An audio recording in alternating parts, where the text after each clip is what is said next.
بسم اللہ الرحمن الرحیم۔ ناظرین، زندگی بہت تلخ ہے اور اس میں لوگ اپنے حصے کا زہر ملانا ثواب سمجھتے ہیں۔ اندھیرے میں دوست کے ساتھ چلنا روشنی میں اکیلے چلنے سے بہتر ہے۔ جس طرح دیکھنے کے لیے ہماری آنکھوں کو روشنی کی ضروری ہوتی ہے، اس طرح کامیاب ہونے کے لیے ہمارے ذہنوں کو آئیڈیاز کی ضرورت ہوتی ہے۔ جب آپ کا غصہ بڑھنے لگے تو اس کے نتائج کے بارے میں سوچیں۔ آپ اپنے آپ کو عزت دو اور دوسروں کی عزت کرو۔ ایک کامیاب آدمی وہ ہے جو دوسرے کی پھینکی ہوئی اینٹوں سے مضبوط بنیاد رکھ سکتا ہے۔ اگر آپ کو کوئی بڑا کام نہیں کر سکتے تو چھوٹے چھوٹے کاموں میں اپنے اندازے سے کریں۔ کسی چیز کی خواہش کرنا اور اسے حاصل کرنے کے لیے تیار رہنے میں بڑا فرق ہوتا ہے۔ باتوں کو بھلا دینے کی عادت ڈالیں۔ ہر بات کو یاد رکھنا آپ کے ذہن کے کباڑ خانہ بنا دیتا ہے۔ بادل کی طرح رہو جو پھولوں میں نہیں بلکہ کانٹوں میں بھی برسنے ہیں۔ میں نے زندگی میں ایک ہی بات سیکھی کہ انسان کو کوئی چیز نہیں ہرا سکتی جب تک وہ خود نہ ہار مان لے۔ آغاز تو سبھی اچھا کرتے ہیں، مسئلہ تو بس آخر رہنے تک کا ہوتا ہے۔ اخلاق سے بات کرنا پریشانی سے نجات ہے، کیونکہ انسان پر سب سے زیادہ مصیبتیں اس کی زبان کی وجہ سے آتی ہیں۔ انسان جب اندر سے ٹوٹ جائے تو کسی کے مول سے خوش نہیں ہوتا۔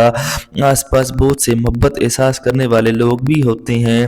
دل کے دروازے کبھی بھی مکمل بند نہ کریں۔ غلطیاں انسانوں سے ہی ہوتی ہیں۔ بعض لوگ واپس لوٹنا بھی چاہتے ہیں لیکن انہیں دروازے بند ہی ملتے ہیں۔ ساری زندگی کوئی جینے کی وجہ نہیں پوچھتا، مگر مرنے والے دن سب پوچھتے ہیں کیسے مرا۔ ہم ضرورت کے وقت ضرورت مند بن جاتے ہیں اور ضرورت ختم ہونے سے غیرت مند بن جاتے ہیں، لیکن کبھی احساس مند نہیں بنتے۔ جہاں ہم محفل میں بیٹھ کر مزے سے کسی غیر موجود شخص کی برائیاں بیان کرتے ہیں، یقین جانیے وہاں سے اٹھنے سے ہی ہماری برائیاں شروع ہو جاتی ہیں۔ انسان مایوس اور پریشان اس وقت ہوتا ہے جب وہ مانے اپنے رب کو راضی کرنے کی بجائے لوگوں کو راضی کرنے میں لگ جاتا ہے۔ انسان کے اندر دو کمزوریاں بہت عام ہیں: پھیلانے کے قابل باتوں کو یاد رکھنا اور یاد رکھنے کے قابل باتوں کو بھول جانا۔ عمر سے زیادہ حالات سے اگر انسان بوڑھا کر دیتے ہیں، انسان کو کام اور محنت سے اتنی ثقافت نہیں ہوتی جتنا لوگوں کے رویے تھکا دیتے ہیں۔ جو باتیں آپ کو ہرٹ کرتی رہیں، سمجھیے وہ سبق دے رہی ہیں کہ آپ کبھی وہ باتیں نہ کریں۔ کھانے میں کوئی زہر ڈال دے تو اس کا علاج کیا جا سکتا ہے، لیکن اگر کان میں کوئی زہر ڈال دے تو اس کا کوئی علاج نہیں ہے۔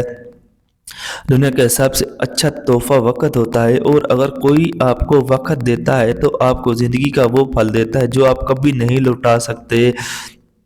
ہمارے لہجے کی کڑواہٹ ہمیشہ ہمارے اکڑ نہیں ہوتی، بلکہ ہماری زندگی میں برداشت کی تلخیوں کا حقیقت ہوتی ہے۔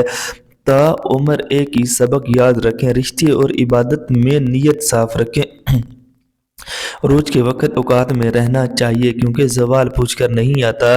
شکر ہے نیت کا اثر چہرے پر زہر نہیں ہوتا، ورنہ ہر فرد کو بار بار چہرہ چھپانے کے لیے نقاب کی ضرورت پڑتی۔ انسان بے داغ بھی ہو تو اسے داغ لگانے والے ہزار ہوتے ہیں۔ پریشان نہ ہو لوگوں سے۔ دولت ہو تو پردیس بھی دیس ہے اور غربت بھی دیس ہے۔ پردیس ہے تو غربت انسان کو اپنے شہر اجنبی بنا دیتی ہے۔ کبھی کبھار اچھے لوگوں سے بھی غلطیاں ہو جاتی ہیں، اس کا مطلب یہ نہیں ہوتا کہ وہ برے ہیں، اس کا مطلب یہ ہے کہ وہ بھی انسان ہیں۔ لوگ کہتے ہیں کہ ایک کے چلے جانے سے زندگیاں رک نہیں جاتی، لیکن یہ کوئی نہیں جانتا لاکھوں کے مل جانے سے اسے کی کمی پوری نہیں ہوتی۔ اپنی زندگی میں ایسے دوست کو شامل کرو جو آئینہ اور سایہ بن کر آپ کے ساتھ رہے، کیونکہ آئینہ جھوٹ نہیں بولتا اور سایہ ساتھ نہیں چھوڑتا۔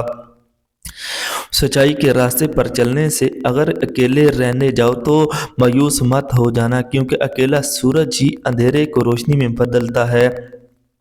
زندگی میں ایک وقت ایسا بھی آتا ہے جب انسان ہر شے کی حقیقت سے واقف ہوتا ہے۔ تب کچھ لوگ دلوں میں اپنی جگہ بنا لیتے ہیں اور کچھ ہمیشہ کے لیے دل سے اتر جاتے ہیں۔ زندگی میں بہت تھوڑی سی ہے، کسی سے نفرت یا کسی کا برا سوچ کر شاید ہم اپنی انا کی تسکین تو کر لیں گے، مگر یقین جانیے ہمارے اندر کا انسان کبھی خوش نہیں رہ پائے گا۔ تنہا ہونا یہ نہیں ہوتا کہ آپ کے پاس کوئی نہیں، تنہا ہونا دراصل یہ ہوتا ہے کہ آپ سب کے پاس ہیں لیکن آپ کا کوئی نہیں۔